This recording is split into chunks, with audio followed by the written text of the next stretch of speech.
Open your cerebral cortex and shift your lobes into upper beta phase, because you are going to have Bitcoin knowledge transmitted directly into your vestibulocochlear. Your host of Bitcoin Knowledge is Trace Mayer, an early Bitcoin advocate since it cost $0.25, but this is not intended to be investment advice. A doctor of jurisprudence, but this is definitely not legal advice. And an investor in core cryptocurrency infrastructure, including Armory, BitPay, Kraken, and Mitagio, but this is not a recommendation of those services. Here, you get fed via direct mind download with pure and free Bitcoin knowledge. This is the 124th episode of the Bitcoin Knowledge Podcast, and we have with us the legendary Jesse Powell, CEO of Kraken. It's the largest Euro Bitcoin exchange, and welcome to the podcast, Jesse. Hey, thanks, Trace. Thanks for having me. Yeah, so just to start off, you've been around Bitcoin for a long, long time. You've seen how many exchanges have problems. I mean, you've been intimately involved with a lot of these, cleaning up the messes in a lot of cases. We actually have very actionable information today. We've been busy all day. It's currently 1 o'clock in the morning. You got a 5 o'clock flight to catch to the Consumer Electronics Show. Mm-hmm. And this morning, right before all our meetings, Bitstamp lost 19,000 Bitcoins. Really? Not again. Can you talk a little bit about how you got involved with Mt. Gox clear back in 2011 and, how that's led to this Kraken and getting the receivership from the Tokyo Bankruptcy Court? Let's kind of delve into all of that. Yeah, sure. So, many people are probably already aware, and I've blogged about this, and the story's publicly known. I went out to Japan in June of 2011 to help Mt. Gox through that hack that they had back then. It was the first hack that we're aware of. Spent about a week and a half out there helping them kind of get things in order. Came away from that with the realization that the Bitcoin exchange is probably the most critical piece of the ecosystem. It keeps everything moving. It keeps merchants able to take Bitcoin as payments, keeps price discovery going. When Mt. Gox had gone down, pretty much everything had ground to a halt. Like, nobody knew what to do.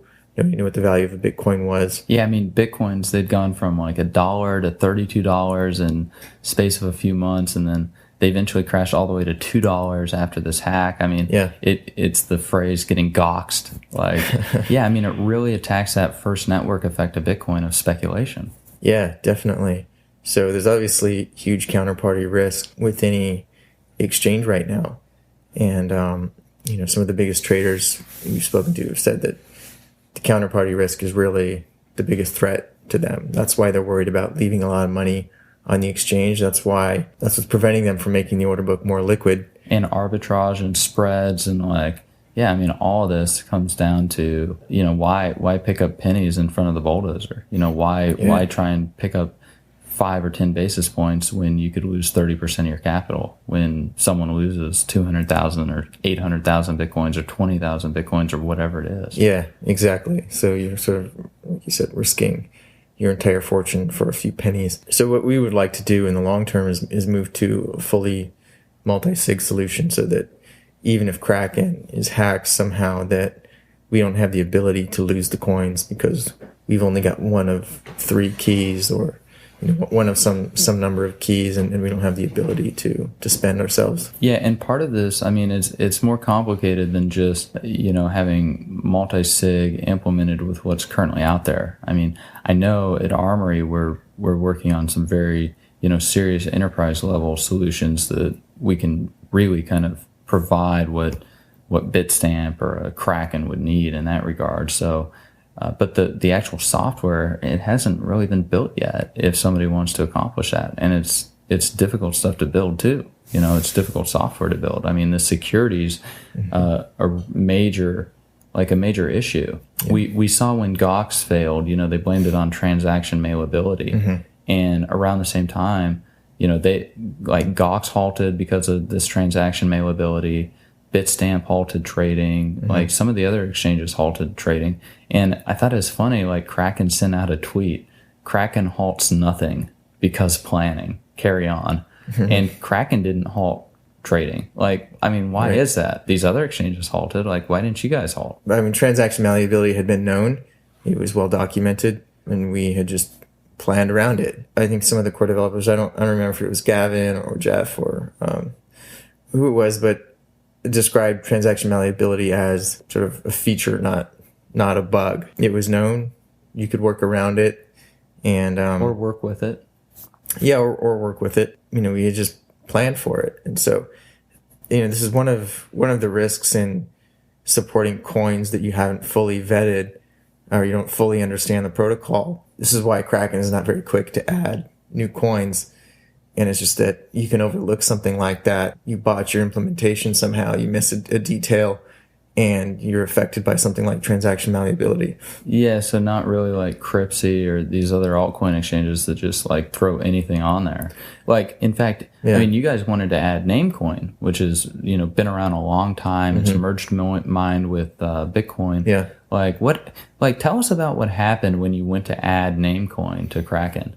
Yeah, so I mean, even though Namecoin had been around for years at the point we added it, we still did our usual diligence on it, and we wanted to understand the protocol. And when you say diligence, I mean, you're digging into the actual code of the protocol. Yeah, no, that's just one piece of it. We obviously want to understand the protocol very well, but we also want to understand the development team, like whether this coin is going to be around in 6 months or whether it's a pump and dump or, whether there's some real value here to the coin. We obviously don't want to waste our development time on something that's going to be bad for our users to invest in, or it's going to be just abandoned shortly after. As part of that kind of comprehensive diligence process, we took a hard look at the protocol and discovered this critical flaw in the protocol. And that was that the enforcement of ownership of these, the .bit domains was not actually enforced at the protocol level. It was only being enforced on the client. So we ultimately reported that to the Namecoin dev team and worked with them to come up with a fix for it.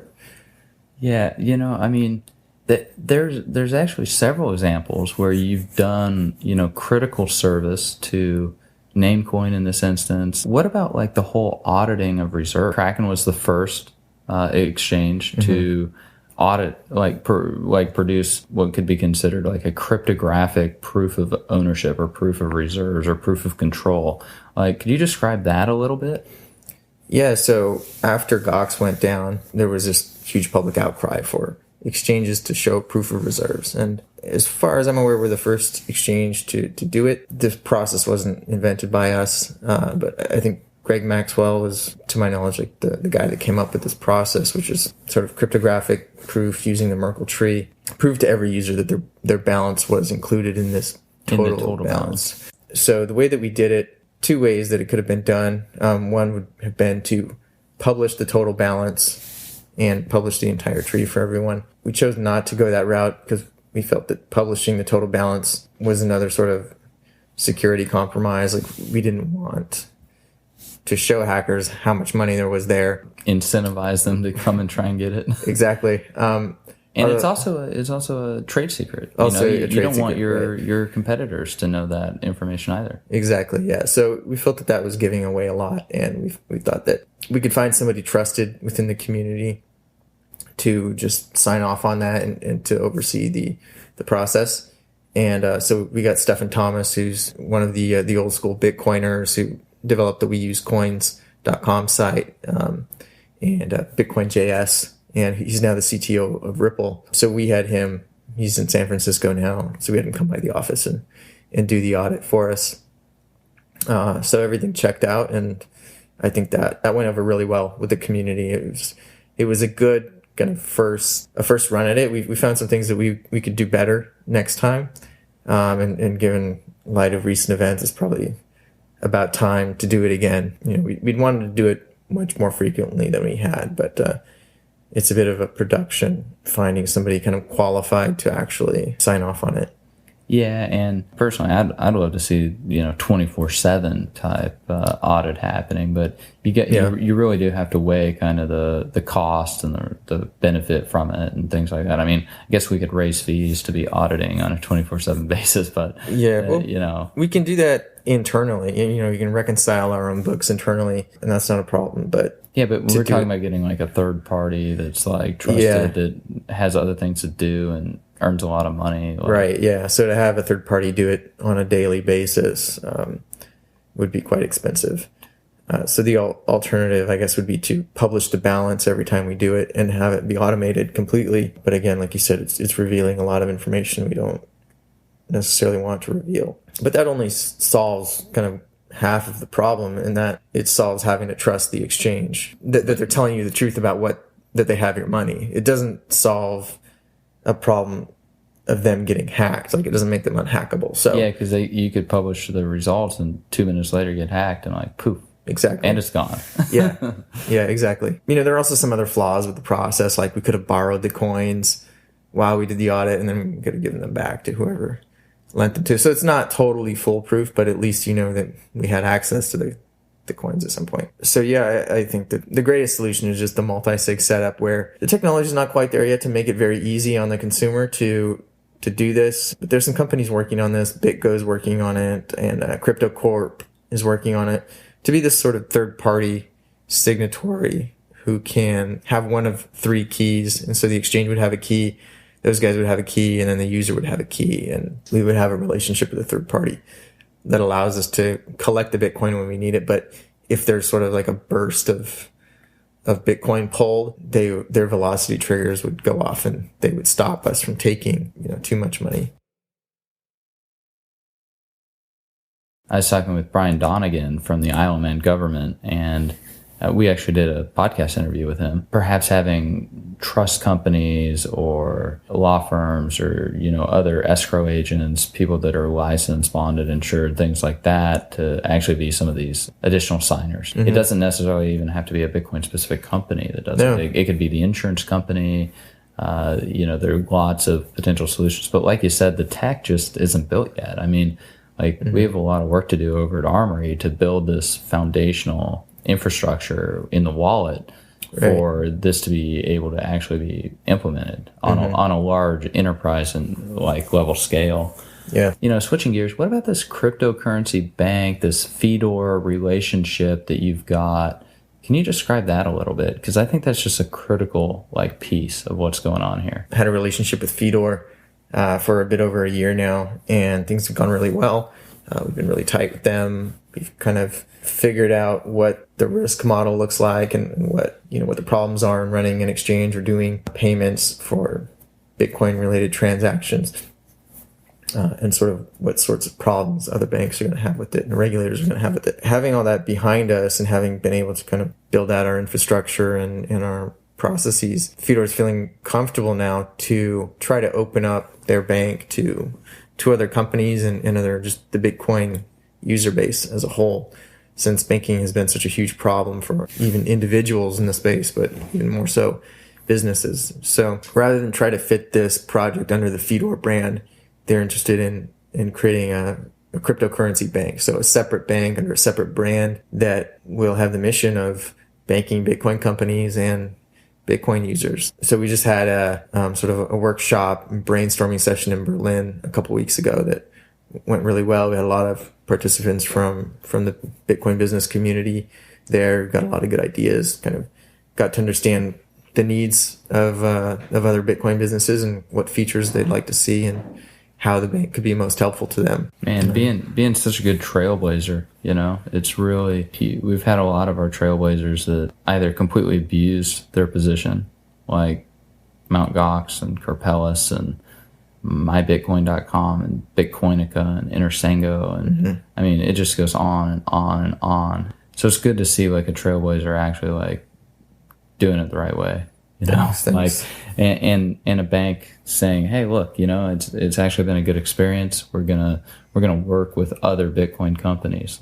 I think that's great. We had the Mt. Gox bankruptcy over in Japan, international news, and yet Kraken's going to be opening in Japan. Can you describe a little bit about how has this happened? Yeah, so we're already open. The Japanese government, surprisingly, has been very open in support of Bitcoin. And we found out that it was actually a Japanese politician, Fukuda, who was tasked with figuring out what happened at Gox. And that was how he found out about Bitcoin, when he was researching it to understand the Gox case, just became enamored by it and thought it was such a great thing that he wanted he wanted Japan to have a bigger role in what was going on. So great to make lemonade.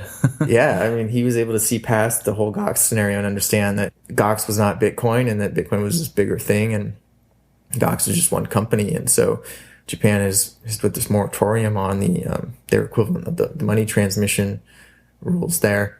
And it's sort of open season for Bitcoin companies in Japan right now. We've made our way into Japan. We've translated the site. We've got some Japanese support staff. The market there is still very small. I think probably many people that had been trading there are still feeling burnt by Gox. But, I think it's going to come around. Japan obviously is a huge player in the global economy, huge financial markets. So we're confident that is a market that can grow for Bitcoin. Yeah, I mean, that's just great. Not only have you trailblazed in all these places, but even in the destruction that Mt. Gox has left, like you've been approved by the Tokyo government, by the Tokyo Bankruptcy Court, by the Tokyo Bankruptcy Trustee to handle the receivership of the hundreds of thousands of Bitcoin. This is really quite a bit that's been accomplished. Like, why do you think they chose Kraken and not Bitfinex or Bitstamp or OKCoin or like 796.com? I mean, how many Kraken competitors can I list, right? Like BTC China. I mean, why they choose Kraken and not all these other potential players? I think in large part it was due to our conservative approach to the business as a whole. And, many of the guys you've named have trailblazers, I would say, have also been corner cutters. They've kind of done things the fast and easy way to gain market share, to achieve revenue. We've always taken the cautious approach. There are plenty of guys out there doing it that way, and I'm glad that some guys are doing it that way because in many places they're doing it illegally, but somebody does need to serve that market, and I'm glad. The United States, for example, is a very tough market to service legally. So I'm glad that some people are able to service it illegally. It's not a risk that we're willing to take. Yeah, so Kraken, I mean, you service, 5 states right in the U.S., but that's it. But yeah, so just 5 states, and those are the states where we are able to service users legally.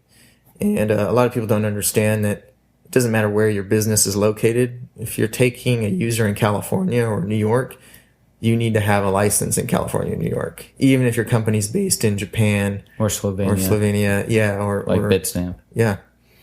So these guys, and I mean, what happens? Like, what could potentially happen here? And like, what about systemic risk? One of the biggest fears for traders. Like I said, the counterparty risk is a huge thing for traders. For guys that have been operating illegally, sure, they've gained the market share by doing that, but I think they've exposed themselves to this huge risk that the United States government is going to come after them at some point. Or one of the state governments. Yeah, or one of the states. And I mean, what can happen there? Like, what difference does that make?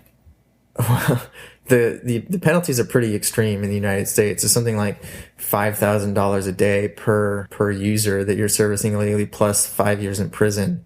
Plus, like, your investors are potentially on the hook as well for crime of operating an unlicensed money transmission business. So, I mean, we're talking about when you're dealing with this Mt. Gox bankruptcy, they seized $5 million in the Wells Fargo account in the U.S., right? Yeah. And like the Chapter 15 bankruptcy, like, are those funds, which could be customer funds, like, are they going to get rolled into the bankruptcy? I mean, like, that's what we're talking about here is like one of these illegally operating exchanges could be accruing these contingent liabilities that may eventually manifest themselves in terms of a fine. Yeah, guess where the funds are going to come to pay this fine? Guess where they're going to get seized from? Yeah, it's going to be customer accounts that are going to get seized, like what happened with Gox. Yeah, potentially, yeah, and then the customers will probably have to fight for getting their funds back because they know those funds did not belong to the exchange; they belong to the users, and so we need those funds back. And probably going to be a nightmare for everybody involved with that. Yeah, and so Kraken, you just don't take that market share. You don't take those customers. Yeah, so it's a handicap, but it's a huge handicap. But it's a long-term strategy. Yeah, very conservative strategy. Right, and we feel that for the clients that are able to use our exchange, that we're able to service legally, we would be doing them a disservice by, on top of that, offering our service illegally to another set of users that creates a risk for these guys that we are servicing legally. Now, like, where there's a will, there's a way, though, right? Like, there's five states that you can take full boarded customers from. Right. Like, what are the 5 states again? They are Alabama, South Carolina, Montana, New Mexico, and Massachusetts. Okay. One of the blogs I operate, howtovanish.com, we actually write a lot about New Mexico. Mm-hmm. And, I mean, you do a lot of work with institutions or entities, right? So, like, corporations and LLCs can have accounts at Kraken. Mm-hmm. So, like, New Mexico is actually one of the ones I talk about on this How to Vanish. Like, if you go to howtovanish.com/NM, like New Mexico, NM LLC, it'll forward to the article or whatever. Like, New Mexico, you can get an LLC for $50, and it's a perpetual registration, good for like 99 years. Like, if somebody really, really wanted a Kraken account, like super bad, and they were willing to like go get a New Mexico LLC and have a registered agent in New Mexico, could they then open their Kraken account with this New Mexico LLC? Yeah, there would be nothing preventing us from servicing a New Mexico entity. So they would be able to trade through that entity in New Mexico or in any one of the other 4 states we're able to service, or in any entity abroad. Yeah, so they could have a Hong Kong entity or something, that they could also trade through. But, New Mexico LLC with a registered agent, that could be a potentially pretty cheap way to be able to avail oneself legally compliant manner with Kraken. Yeah.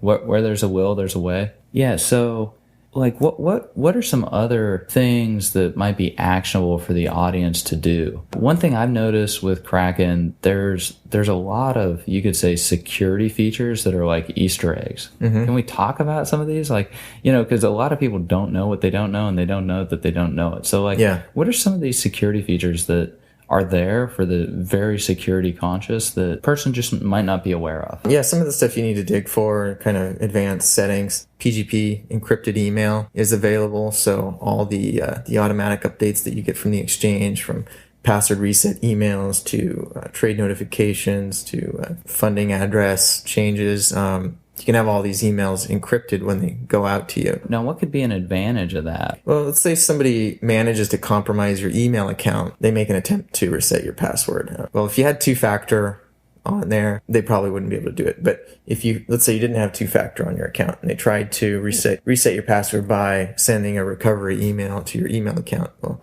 if your email was encrypted, they wouldn't be able to decrypt that email to see how to recover the account. So they would also have to compromise your machine or your private key for your GPG. Right. And like trade notifications, like if they compromise your email account and they see that you like withdrew 1,000 Bitcoins from Coinbase, and it comes from Coinbase and like this open email, and man, they know you're sitting on some cash, and they know the address. Now they know to dig a little deeper, or just like sit on your account for a while and try not to let you know that they're there, and wait for you to expose those coins to them. So I mean, that's just like a kind of a PGP. You're just setting up this additional barrier for anyone who's like fortunate enough to like hack your email. Or who happens to work at the email provider that just likes to snoop around.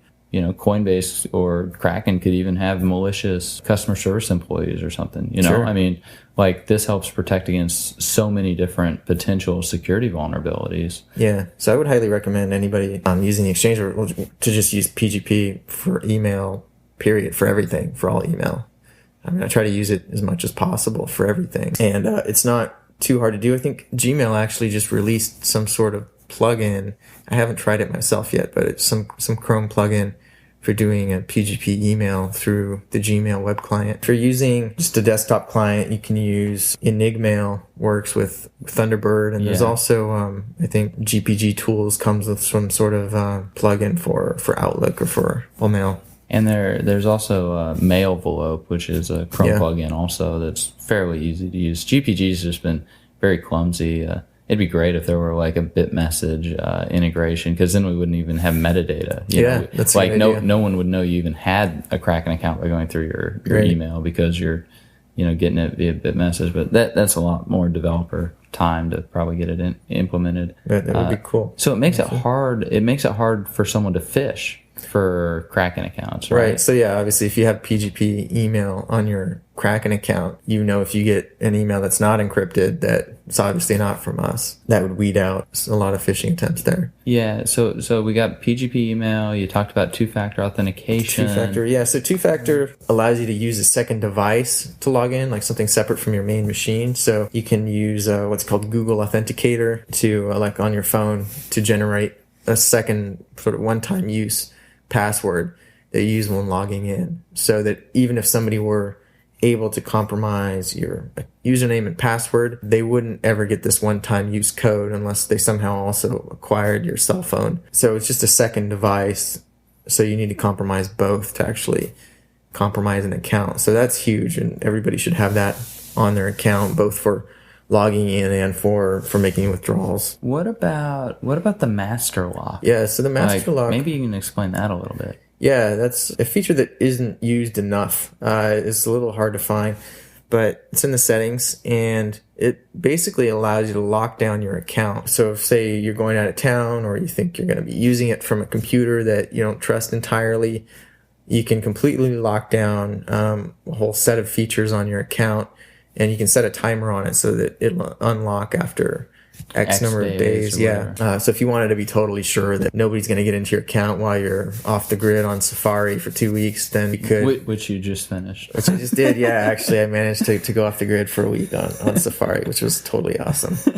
See any big game? Yeah, we saw Mark Capella somewhere. Did not catch Mark on the Safari.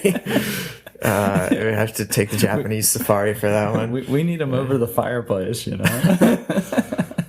A trophy. It's it's all fun and games until somebody loses 700,000 bitcoins. Yeah, it's just insanity. It's just hard to believe that happened.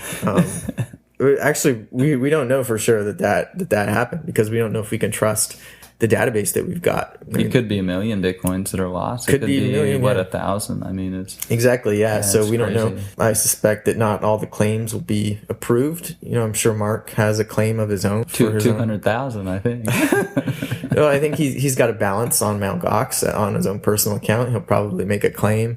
Whether that claim will be approved or not is yet to be seen. But I think there may be several users on the exchange if Gox was actually hacked, and there may be some inflated balances that don't get paid out, or there may be some guys who had money from their Silk Road activity that have just decided it's better to let it go than to risk going to prison. What's going to happen? Like, let's say that there's 650,000 of customer balances, but only 325,000 get claimed. Like, I mean, what happens? So what happens in that case? It's all going to go pro rata to the guys who have the claims. So if you claim, you're going to get more. Yeah. So the people that claim will get back more if there are people that don't submit their claims or whose claims are rejected. And how is this claims process going to work? Like, everybody's going to come create a Kraken account, has to get it verified. Like, how's this work? Yeah. So we're still working through that process with the bankruptcy trustee, but I think the fastest way for people to do it will be, and we hope this is what ends up happening, through Kraken. If you have a Kraken account, you'll be able to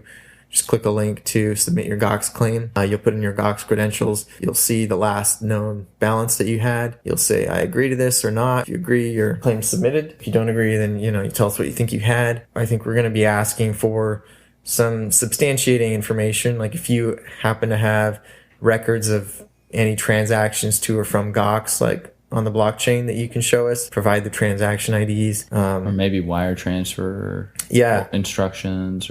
Right. So that kind of stuff would be helpful in the event that there's printed any account sort of histories. Dispute. The trustee is going to look at all the claims and decide which ones to pay out or which ones need more information. Sometime probably around September, payouts will be made. Now, we're dealing with 100, Gox had over 1 million accounts, right? I mean, over 1 million how accounts. many claims are we talking about here? I think there's something like 127,000 funded accounts left. So that's potentially how many claims there are. Wow, people better get their Kraken account created. I mean, you guys are going to have a lot of work to do, getting these all AML KYC verified and all this work. Yeah, it is going to be a lot of work to do. So better get your account set up quick. You know. Yeah, definitely having an account already and having the being at tier 3 with your documents already submitted will make things a lot easier. The more people that have done that in advance, the faster the process can go. But if people absolutely don't want to do that, then there will be another alternative method for people to submit their claim, and there will be another way for people to receive their payouts, albeit carrier pigeons, slower. Yeah, probably across the Pacific. A check by mail. After a lot of fees are taken out for mailing and postage. And paying like 10 lawyers to put the stamp on the envelope. Off on it. Yeah. So our goal is to try to get everyone paid back in as much Bitcoin as possible, because that's obviously and as quickly as possible. The most efficient way to get the money back to people. I'm sure guys with balances of like $10, if you're like in Australia, by the time you pay your $50 wire fee to get it from Japan to Australia, you got nothing left. So man, it's time to go to sleep. You got a flight to catch in like 3 hours. Yeah, so absolutely. Thanks so much for taking the time to give us this update, especially at this critical time as Bitstamps lost like 19,000 Bitcoins. And it's nice to know that like there's an exchange out there where people the Tokyo bankruptcy court that's handling this Mt. Gox failure like has confidence and faith and trust in how you're running the shop there.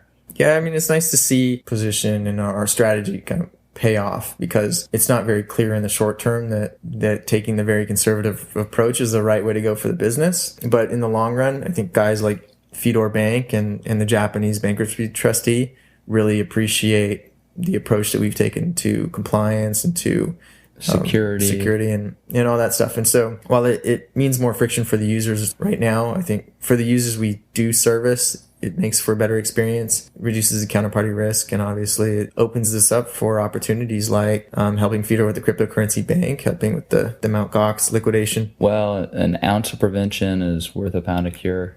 Totally. So we've had the legendary Jesse Powell, CEO of Kraken. Thanks so much. Thanks, Trace. Be sure to get a copy of the free Bitcoin Guide at freebitcoinguide.com. Got a question or suggestion? Record your voice at bitcoin.kn. Don't be shy. To help the show, share bitcoin.kn with friends, post about it on Reddit, and otherwise spam the interwebs. Your iTunes comments and 5-star reviews are very important to us. Please continue tuning in to the Bitcoin Knowledge Podcast, where we release interviews with the top people in the Bitcoin world. Now take some choline and let that Bitcoin knowledge consolidate.